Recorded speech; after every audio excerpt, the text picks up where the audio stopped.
right, great to see everybody. I want to recap this past Friday. We had preseason game number 3. It was a mock game.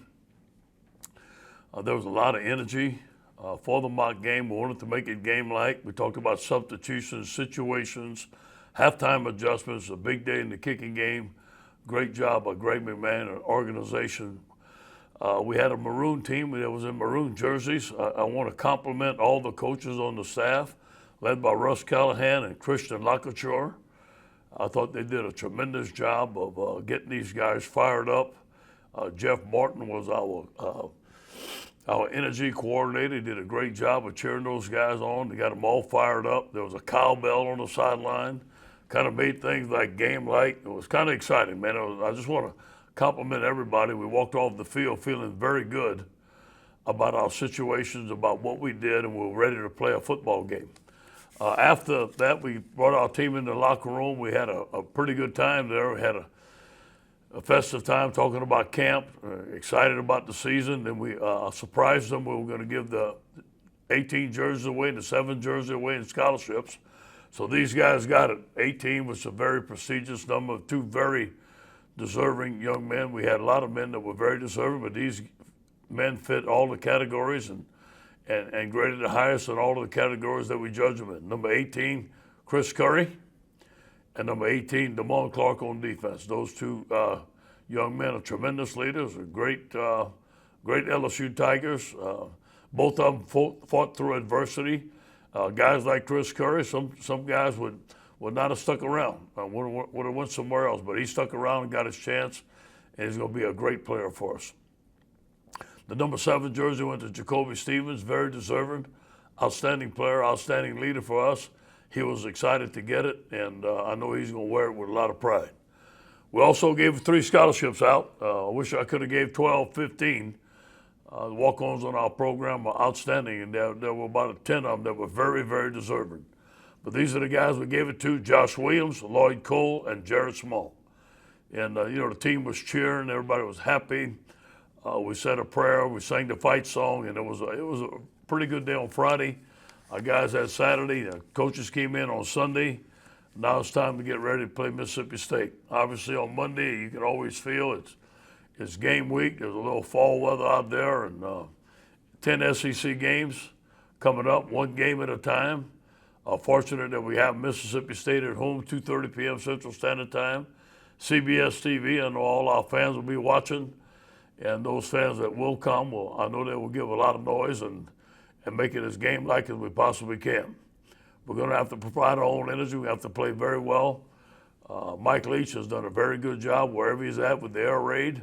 He has some tremendous offensive weapons at Mississippi State. One, Colin Hill, is one of the backs that I had the most respect for, some of the most respect for in the SEC last year.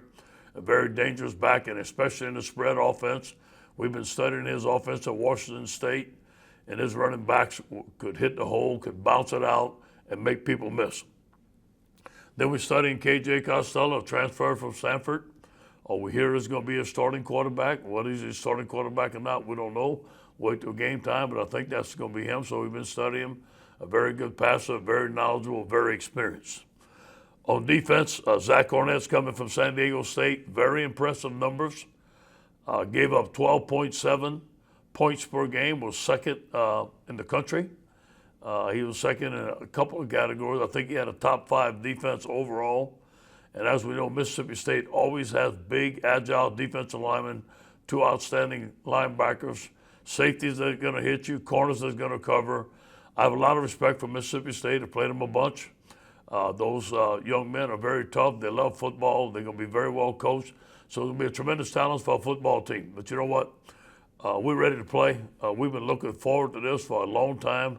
I want to compliment our football team for not blinking, for always believing that we were going to play, always preparing like we were going to play. Our coaching staff, always preparing like we were going to play. Never took a day off, and we didn't think about nothing else but the safety of our football team and starting the season off right. So we're excited about this week, and I hope to see you guys on Saturday.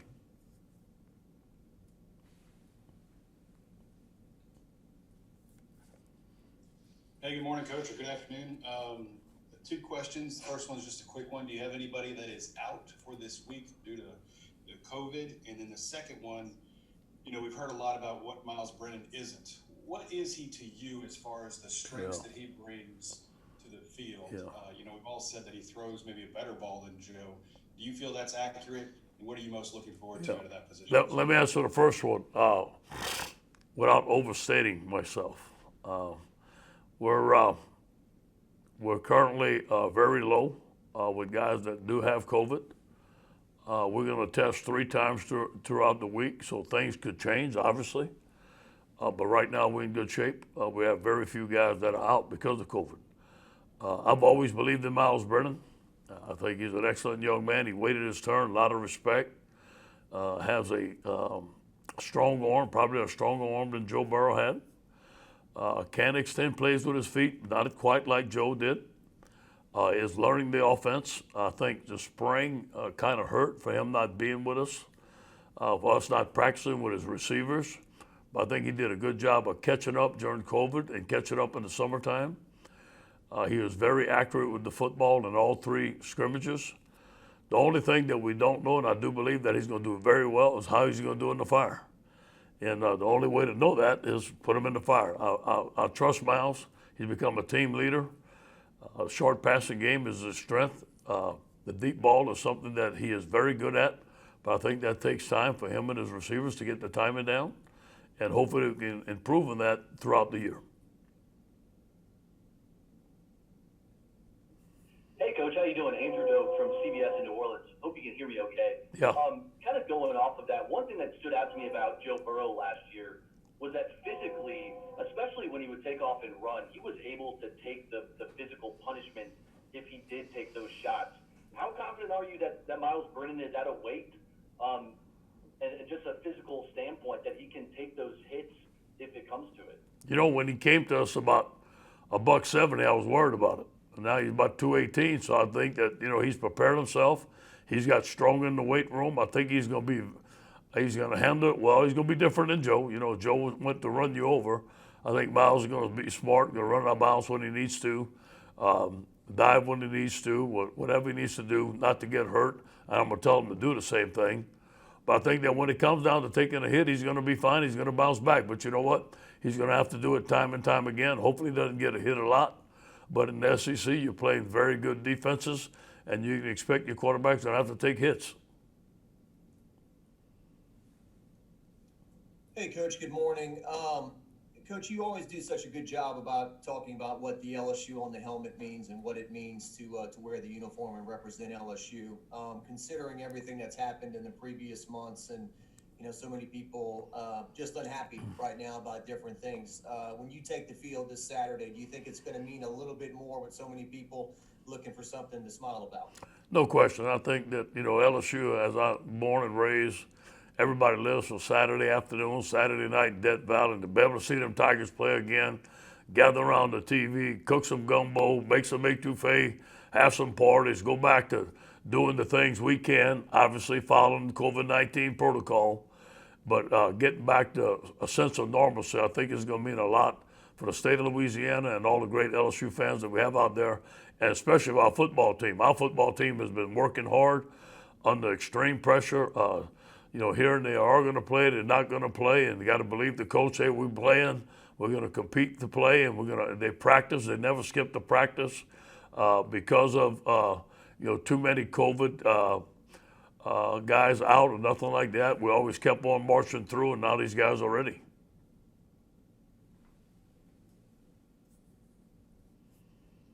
Hey, Coach Orgeron, Garland Gillen, Fox 8 New Orleans. First off, I thought you and Coco did very well on that 60 Minutes interview last night. I had no doubt Coco was going to try to steal the show there. I was reminded watching that again. I know we talked about what happened to USC and you got passed over. And there's other times where you feel like you haven't gotten your due. I know you talk about it as a team, but personally, what is that carrot in front of you right now? What keeps you going?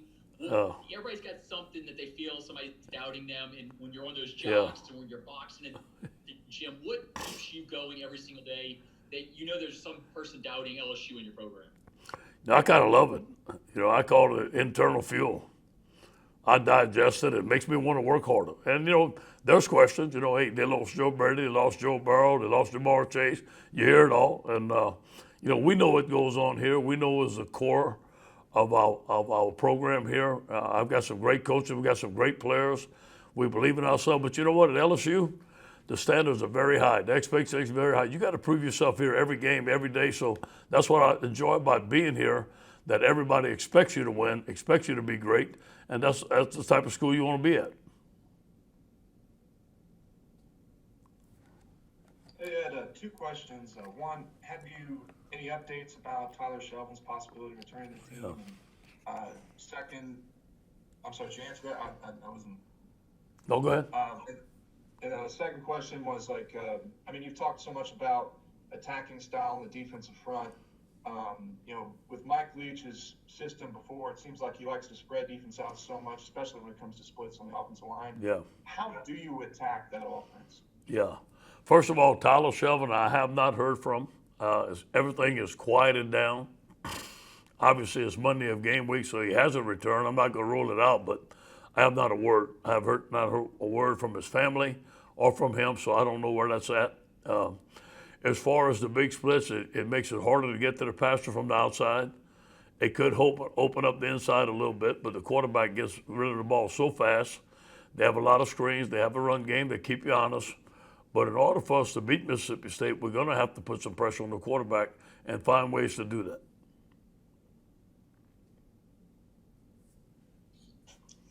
Hey, Coach, Jared Joseph Fox, in Baton Rouge. Doubling off of that, piggybacking as far as preparing for Mike Leach, how much has the difficulty of it maybe heightened because of COVID and you haven't seen any tape of him, of course, with Mississippi State and the quarterback situation isn't entirely solidified. So how is it preparing for that offense? And after you answer that question, the second would be for your own offense, what are you going to expect out of Keyshawn in his first one? Yeah, well, I really like Keyshawn.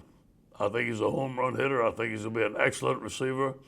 The day that Jamar Chase left, he looked like we didn't skip a stride out there. He was outstanding. And but you know what? He's a freshman, and he's going to have to come along, but he's going to be putting some big shoes. He's probably going to start for us. So I expect him to do a very good job throughout the season and get better throughout the season.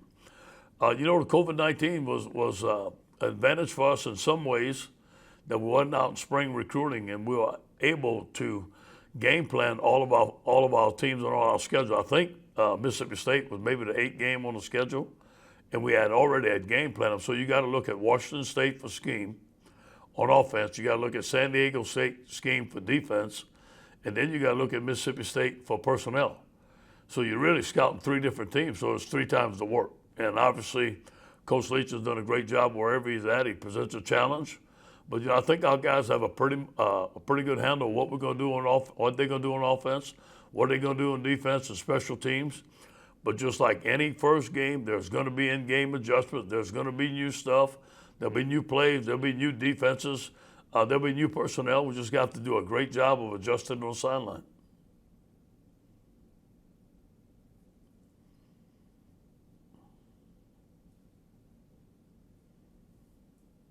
Hey, Ed, good afternoon. Early in camp, you talked about Liam Shanahan adjusting physicality right from Harvard to the SEC.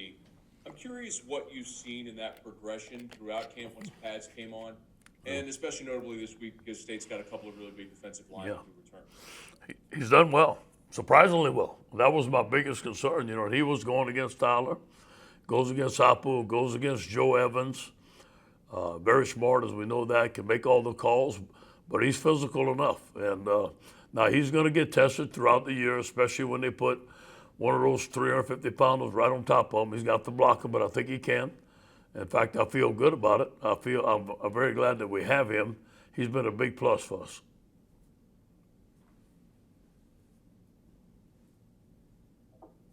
Hey, Coach. Obviously a big part of you guys, defending that air raid offense is going to be the secondary and those cornerbacks in particular. Can you just talk a little about what you've seen from Elias in the last couple of weeks? Yeah. And also just who do you think is going to be maybe in that nickel spot on Saturday? Yeah, I think you can expect to see Cordell Flott in the nickel spot. Jay Ward, when he's, if he's 100% healthy, I don't know how much he's going to be able to play this week. Maybe not. He's questionable right now. So it'll be Jay Ward or Cordell Flott. But Elias has shown tremendous improvement. No, Elias is about up to 6'2.5", 6'3" right now. Long, very smart corner, great ball skills, is learning the technique. Corey Raymond's starting to brag about him a little bit. When Corey brags about you, that means you're doing really, really well. And I think he has. And I think he, the communication, learning the defense, learning the checks, throwing in the fire in the SEC, I think is going to be something that he's able to do. And I think he'll play very well for us.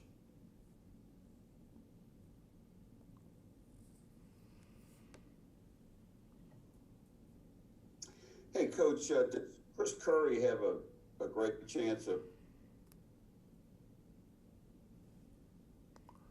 starting him, or how do you see that? Yeah, I think Chris is going to be the first back end, but I consider him, Tyron, and John all starters.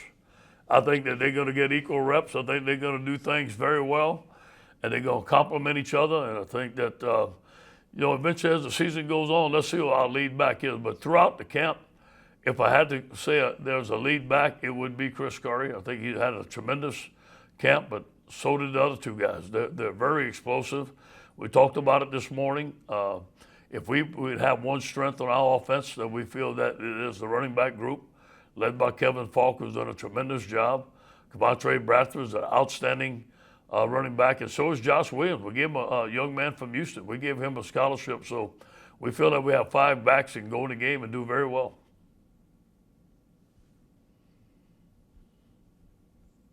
Hey, Ed, the defensive tackle rotation and how that is shaping up with Neil Farrell back.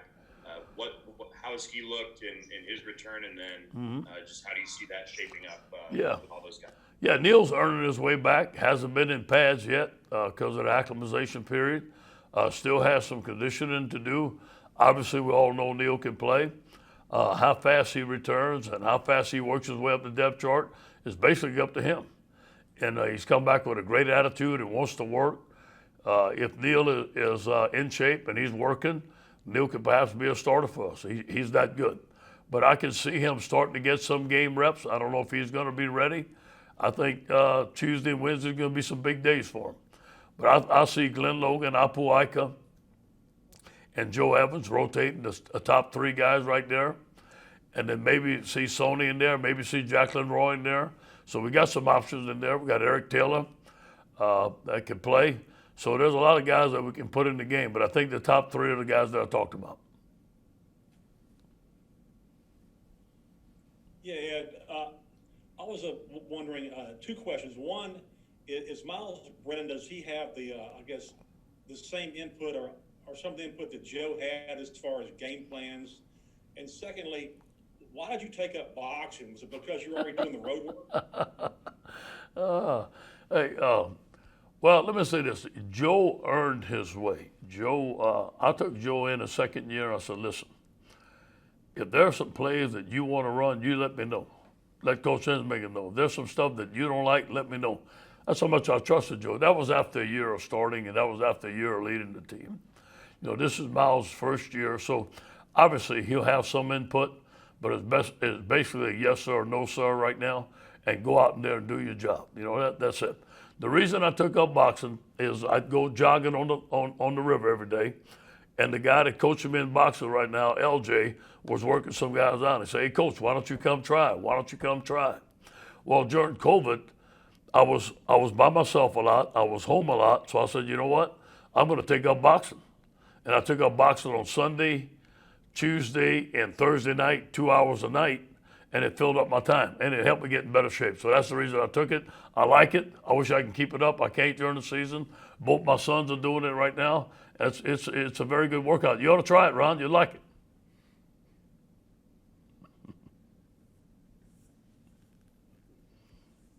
Coach, how are you? Nicole with KOB in Alexandria. First, I haven't seen much of Jacobian in the practice footage, so what's the status of Jacoby Gillard? Yeah, he had what we call a high ankle sprain during camp, which takes a little while longer to get back. I talked to him today. He has been a little gimpy at practice and been about 60, 70%. I do believe that he's working his way up this week. Is going to be closer to full speed, but it's going to take a little while. I think in about 2 weeks he's going to be ready to go. Now he He is not nowhere in the top 3 on the depth chart yet because of his injury, but he has shown that he has a promising future here. Both him and Jacqueline Roy and Eric Taylor, those guys are tremendous players, along with our other freshman defensive linemen. So it's going to take a little while for them. Hey, Ed, Dennis Dodd from CDS Sports. Nice job last night on 60 Minutes. Thank you. What you guys have done begs the age-old question. Is it harder to get to the top or maintain it? Well, obviously right now, being where we at, it seems like it'll be harder to maintain it. I mean, it's just, hey, you got to forget about it. You got to learn what we learned from it, forget about it, let it go. This is a new season. I don't want to put too much pressure on this football team. There's a lot of young players out there. We have a first-year quarterback. I remember when Joe was a first-year quarterback, not everything was perfect all the time, and I don't think everything is going to be perfect. This team last year was struggling against Southeast Louisiana, 10-0 at halftime, and everybody was wondering. So I'm looking forward to obviously winning one game at a time, but getting better and giving these guys a chance to grow and learn each other. Got a new defensive staff. We got a new passing game coordinator. So I think you find out a lot about yourself after the first game. There should be a tremendous improvement. I think you're going to see a team, Dennis, that's going to improve every week, but there's no room for error. I mean, to get where we want to go and to be the type of team we want to be, there's no do-overs. There's no slip-ups. 10 SEC games straight, one game at a time. Hey, Ed, you know been pretty high on Ali Gay throughout preseason camp. They'll have him listed as a starter today at defensive end. What did he do to stand out, and what do y'all like about him? I like his range. He's 6'6". He's smart, works hard every day. Very humble young man, wants to learn, physical at the point of attack, a very good pass rusher. He's tall, he's got a lot of batted balls. He had a batted ball for an interception, I think the third play of the scrimmage last Friday. Great young man. Him and Travez Moore are going to anchor down that left end. They probably have equal reps, backed up by Jarrell Cherry, but I think right now that Ali is starting. He has earned that starting position. He knows his assignments. He does well, plays hard. I think he's going to have a great season for us.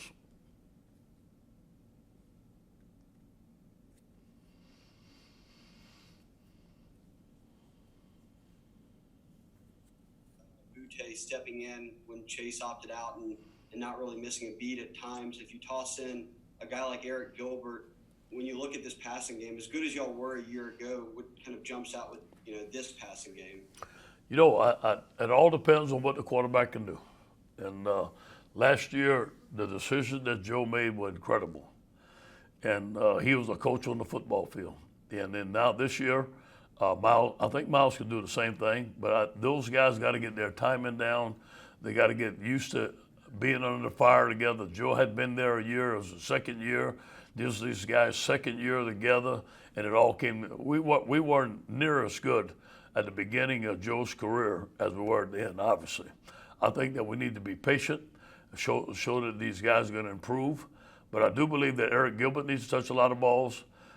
Terrence Marshall needs to be our lead dog. Keyshawn Butte, those guys are tremendous players. Rayson McMahon, throwing the ball to the back out of the backfield, as many touches as we can get to our best players, put them in space, and let them make plays.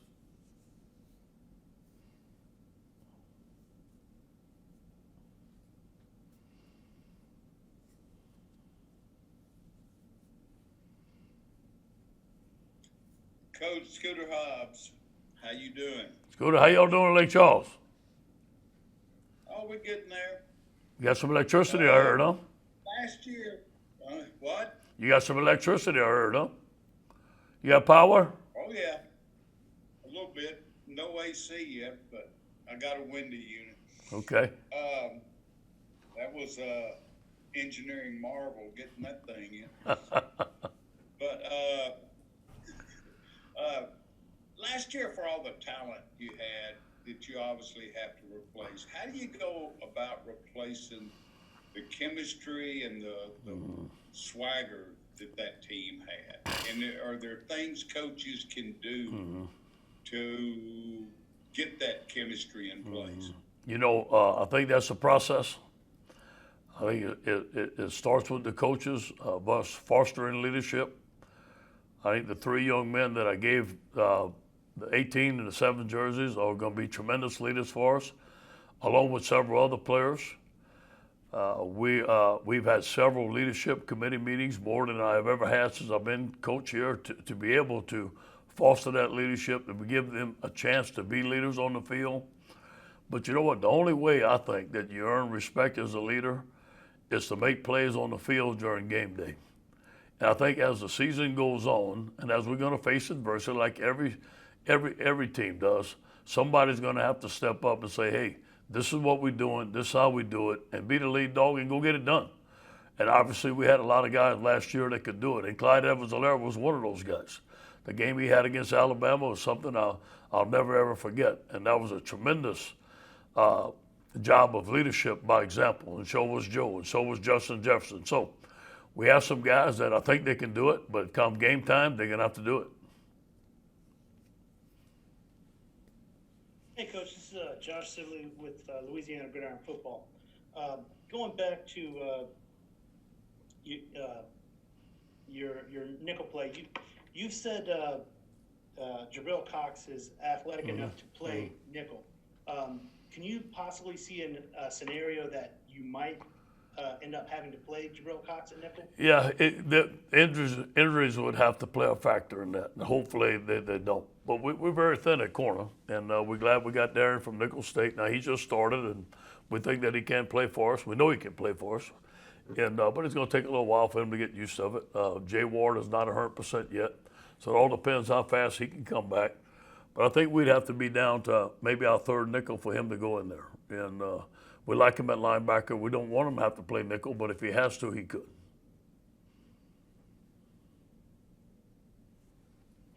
Hey, Coach, Andrew Doak with CBS in New Orleans one more time. A two-parter, if I could.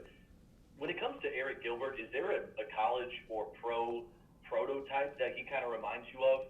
And then the second part would be yesterday in the NFL, we saw kind of a rash of injuries. And some people kind of, related to no preseason. And I just wonder, just starting in the SEC, not having a game against an FCS opponent or just one of those lower-level opponents, what's the biggest challenge just from a physical standpoint to have your team ready to play against the most elite athletes in college football? That's why we had those preseason games. That's why we had some tough days at camp. We had to have some physical days. Now, not every day was 11 on 11 all-out tackling, but we have a drill called bump combo drill where there's about 5 guys in there. We're getting after it pretty good and simulates a tough running game. We had team pass, simulating a tough protection, a tough rush. So we took spurts in which we could simulate game-type stuff, going best against best, because I feel that, we have a very good team. So the team that they see in practice is going to be a pretty good football team every day. So we simulated that. You can't be 100%. The thing I worry about the first game is tackling, because we don't tackle every day. We don't go to the ground every day because you can't, because you're going to get hurt. I think some of those things are a concern, but I think that the process in which we practice is going to be very important. Eric Gilbert, I haven't had a tight end like him in my coaching career. Some people compare him to Calvin Johnson. I'm not comparing him to Calvin Johnson. I don't want to put too much on him, but he's that type of football player and has that type of body and can do those type of things. Now, obviously, will he pan out to be like that or not? Nobody knows. But he is similar in stature and similar in skill set to Calvin Johnson. Guys, we got time for 2 more questions. We'll go Brooks, and then we'll wrap up with Copper. Yeah, you talked about Ollie Gay and Trevez Moore holding down that strong side on the defensive end. Could you maybe explain a little bit the roles for those defensive ends on both ends, the weak side in there, and why the people there are good for those spots? Yeah. The left end is usually the bigger end, because most teams are right-handed and want to run the ball to their right, with a tight end there. So we put the left end there. The right end is a smaller, quicker end. Sometimes it should be your best pass rusher because he's coming from the quarterback's blind side. That's the reason we do that. Andre Anthony's at right. Ali Gay's at left. Ali's a little bit bigger. B.J. Ojulari's at right end. Trevez Moore's at left end. B.J. is a very, very talented young man. You can see a lot of snaps of. He's probably our best pass rusher right now. So you're going to see a rotation, at least 4 guys at defensive end, left and right.